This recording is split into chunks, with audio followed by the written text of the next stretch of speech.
Vous écoutez ITFM.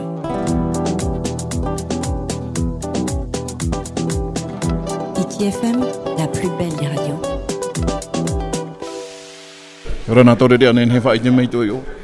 Kalashi te o e te mano whanonga te tauturu te whahunwhenua no te pa wawahira whenua e maruru mei te no te mea me e parahiro ia taho e me te mō tuahine te tuahani no te rau e te mō e pa te nera no te e pa rawahi daf te mediata mō whea te tau whenua e tamaru pe te mana o te mō tuahane e tuahine no te hepa pe an ube ana i mua e o me te rau te mahana maruru i tau whenua e mō whea tauturu mei no te mea o tapa e te pahataras pe no te mō whenua ta mātou.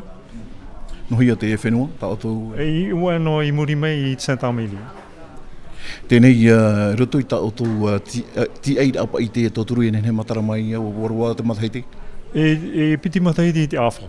Te mea me i parheiro hari imi te mō whea papi brohe, tarutu i te tari ti te prau i te mea hawara o te tēro i te archive territorial me tēnei no atu ia whaituito no ara e wotapa. Te imana o mai te wotapa. Maruru mai te. Maruru. ITFM, the best vibes.